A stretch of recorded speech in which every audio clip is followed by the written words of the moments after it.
Hello বন্ধুরা, welcome to our channel Bong sports আড্ডা। নিয়ে চলে এলাম আরও একটা নতুন ভিডিও। এই ভিডিওটাতে কলকাতার তিন প্রধানকে নিয়েই আলোচনা করব, তাই ভিডিওটা স্কিপ না করে পুরো ভিডিওটা দেখার অনুরোধ রইল। কলকাতার তিন প্রধান কালকে কিন্তু আইএসএল এর ম্যাচে নামছে। কাল রয়েছে আইএসএল এর ডাবল হেডার এবং সেখানে কিন্তু তিন প্রধানকেই দেখা যাবে খেলতে। প্রথমেই শুরু করব ইস্টবেঙ্গলকে নিয়ে।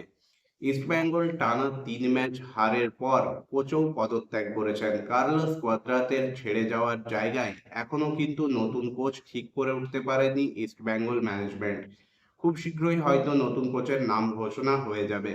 তবে স্টপ গ্যাপ কোচ হিসেবে কালকের ম্যাচে দায়িত্ব পালন করবেন বিনো জর্জ। কালকে জামশেদপুরের ঘরের মাঠে ইস্টবেঙ্গল খেলবে।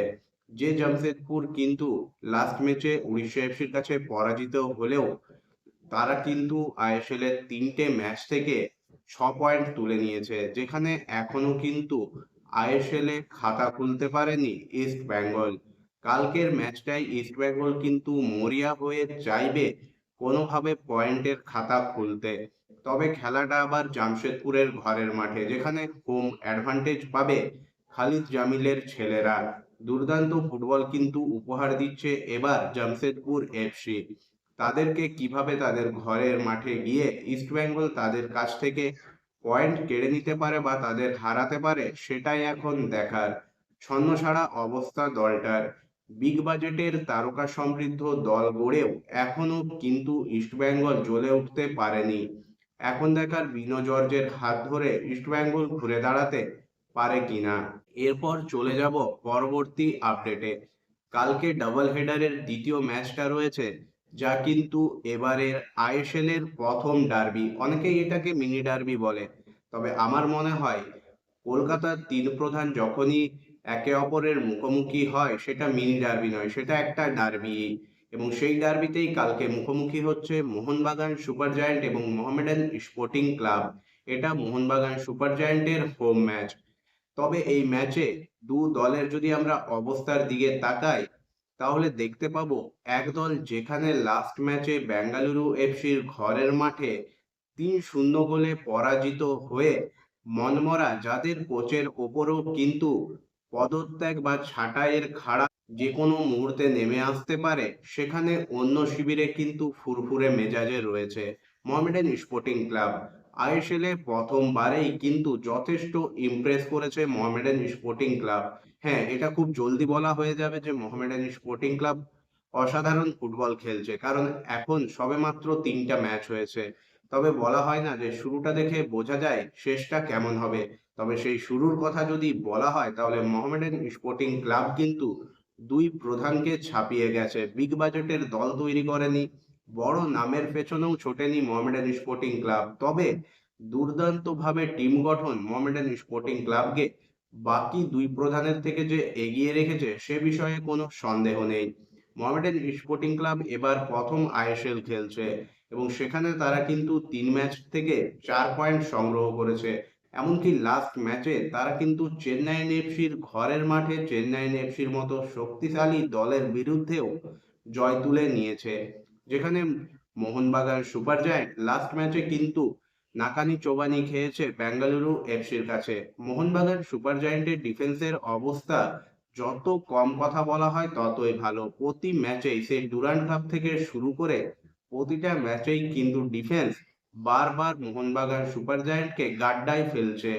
প্রতি ম্যাচেই গোল হজম করছে মোহনবাগান সুপার জায়ান্ট, এবং যার ওষুধ এখনো কিন্তু খুঁজে পাননি কোচ হোজে মলিনা। সেখানে কিন্তু পরপর 2 ম্যাচে মোহামেডান স্পোর্টিং ক্লাব শেষ মুহূর্তে গোল খেলেও লাস্ট ম্যাচে কিন্তু আমরা ডিফেন্সের সেই ভুলগুলো শুধরে নিতে দেখেছি। অসাধারণ পারফরমেন্স করেছিল মোহামেডান স্পোর্টিং ক্লাবের ডিফেন্স। চেন্নাইন এফসির আক্রমণগুলোকে তারা কিন্তু দৃঢ়ভাবে প্রতিহত করছিল। মোহামেডান স্পোর্টিং ক্লাবের যেটুকু সমস্যা সেটা ছিল শুধুমাত্র ডিফেন্সে, সেটাও কিন্তু লাস্ট ম্যাচে দুর্দান্তভাবে মোহামেডান স্পোর্টিং ক্লাব কিন্তু সামলে নিয়েছে। মাঝমাঠ আর অ্যাটাক, এই দুই জায়গায় মোহামেডান স্পোর্টিং ক্লাব কিন্তু আইএসএল এর যে কোনো দলকে কিন্তু বলে বলে গোল দেবে। এই দুটো জায়গা যথেষ্ট শক্তিশালী মোহামেডান স্পোর্টিং ক্লাবের। আক্রমণ ভাগের থেকেও মাঝমাঠটা কিন্তু মোহামেডান স্পোর্টিং ক্লাবের অসাধারণ। তা ভারতীয় খেলোয়াড় অমরজিৎ সিং কিয়ামি হন বা মির্জালভ কাসিমভ অ্যালেক্সিস গোমেজের জুটি। দুর্দান্ত খেলছে মোহামেডান স্পোর্টিং ক্লাবের মাঝমাঠ। প্রতিটা ম্যাচেই কিন্তু দুর্দান্ত পারফরম্যান্স আমরা দেখতে পাচ্ছি মোহামেডান স্পোর্টিং ক্লাবের খেলোয়াড়দের তরফ থেকে। সেখানে মোহনবাগান সুপার জায়ান্টের মাঝমাঠটা কিন্তু এবার যথেষ্ট দুর্বল। ডিফেন্সের রোগ তো আছেই, মাঝমাঠেও কিন্তু একজন ভালো প্লেয়ারের অভাব কিন্তু টের পাচ্ছে, হ্যাঁ, বিদেশি খেলোয়াড়ের, যেটা কিন্তু এবার রিক্রুট করেনি Mohun Bagan super giant. Mohun Bagan super জায়ান্টের জন্য ভালো খবর এটাই যে তাদের ডিফেন্ডার আলবার্তো রড্রিগেজ কিন্তু এই ম্যাচে ডিফেন্সের নেতৃত্বে থাকবেন। তিনি ফিরছেন চোটের কবল থেকে মুক্ত হয়ে। এই ম্যাচে তিনি কিন্তু মোহনবাগান সুপার জায়ান্টের হয়ে মাঠে নামবেন।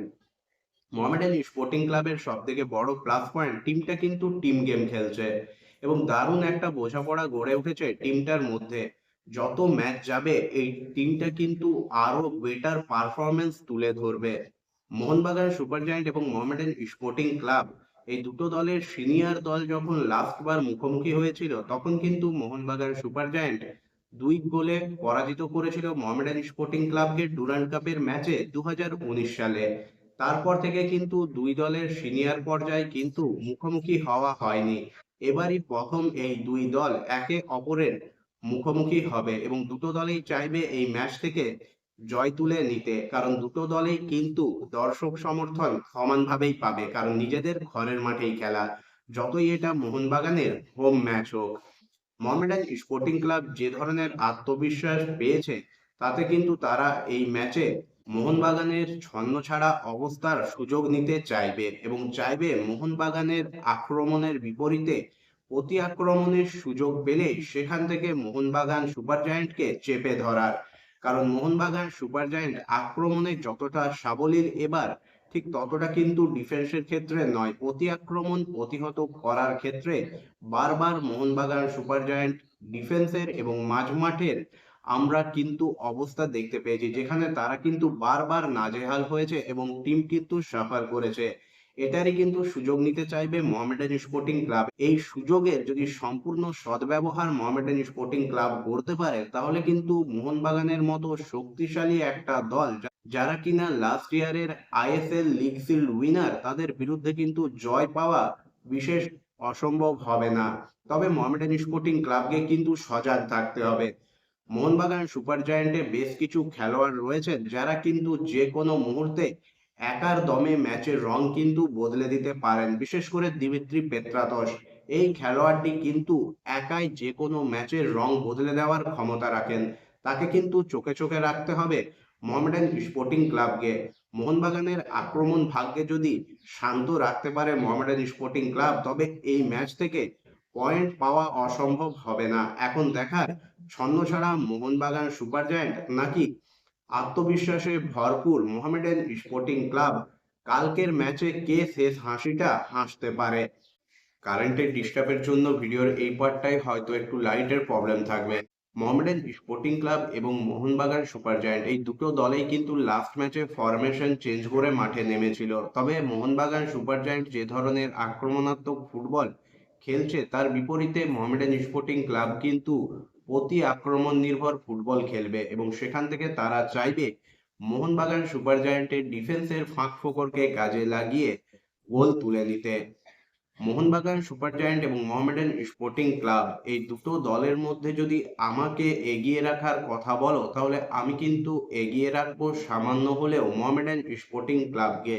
তার কারণ অ্যাওয়ে ম্যাচে মোহামেডান স্পোর্টিং ক্লাবের রেকর্ড লাস্ট 13টা অ্যাওয়ে ম্যাচে তারা কিন্তু অপরাজিত, যেখানে 9টা জয় এবং 4টা ম্যাচ ড্র করেছে মোহামেডান স্পোর্টিং ক্লাব। তাছাড়া লাস্ট ম্যাচে চেন্নাই এফসির মতো শক্তিশালী দলকেও কিন্তু তাদের ঘরের মাঠে হারিয়ে এসছে মোহামেডান স্পোর্টিং ক্লাব। এছাড়া সাম্প্রতিক ফর্ম এবং পারফরমেন্স দুটোই কিন্তু কথা বলছে মোহামেডান স্পোর্টিং ক্লাবের হয়ে। তবে ম্যাচটা যেহেতু ডার্বি, সেখানে কিন্তু প্রেডিকশন করাটা বোকামি হবে। তাই বলতে পারি মোহামেডান স্পোর্টিং ক্লাবকে এগিয়ে রাখলেও ম্যাচটা কিন্তু 50-50। কালকে যে দল হাজার হাজার সমর্থকদের আবেগ চিৎকারকে সামলে, চাপ সামলে পুরো 90 মিনিট ভালো ফুটবল খেলবে, তারাই কিন্তু কালকের ম্যাচটাতে জয়লাভ করবে।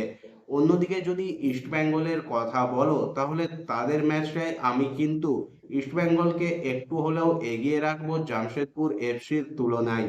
তার কারণ খোঁচা খাওয়া ইস্ট বেঙ্গল কিন্তু বারবারই ভয়ঙ্কর। বন্ধুরা, কালকে যে দুটো ম্যাচ রয়েছে ইস্ট বেঙ্গল বনাম জামশেদপুর, সেখানে তোমরা কাকে এগিয়ে রাখছো? এবং কালকে কলকাতা ডার্বিতে তোমাদের মতে কে এগিয়ে, মোহনবাগান সুপার জায়ান্ট নাকি মোহামেডান স্পোর্টিং ক্লাব? অবশ্যই তোমাদের মতামত তোমরা কমেন্ট করে জানিও। কাল আইএসএল এ ডাবল হেডার এবং দুটো ম্যাচেই কিন্তু পাওয়ার প্যাক ফুটবল ম্যাচ। প্রথম ম্যাচে ইস্ট বেঙ্গল জামশেদপুর মুখোমুখি হবে এবং সেই ম্যাচটাতে দু দলেই কিন্তু জয়ের জন্য ঝাঁপাবে, অর্থাৎ একটা কাটাই কাটাই লড়াই আমরা দেখতে পাবো।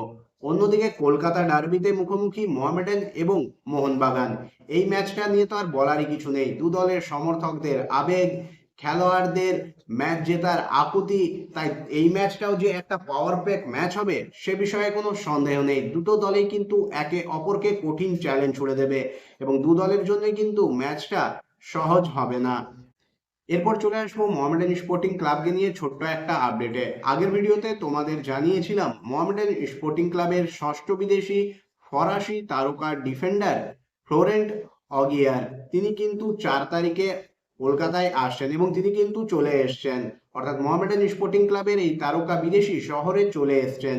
এবার তাকে আমরা নেক্সট ম্যাচেই কিন্তু মোহামেডান স্পোর্টিং ক্লাবের জার্সিতে দেখতে পেতে পারি, যদিও কালকের ম্যাচে তার খেলার সম্ভাবনা কিন্তু খুবই কম, প্রায় নেই বললেই চলে।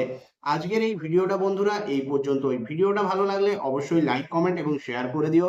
চ্যানেলটাকে সাবস্ক্রাইব করে নিয়ে নোটিফিকেশন বেল অন করে নিতে ভুলো না। দেখা হবে পরের ভিডিওতে।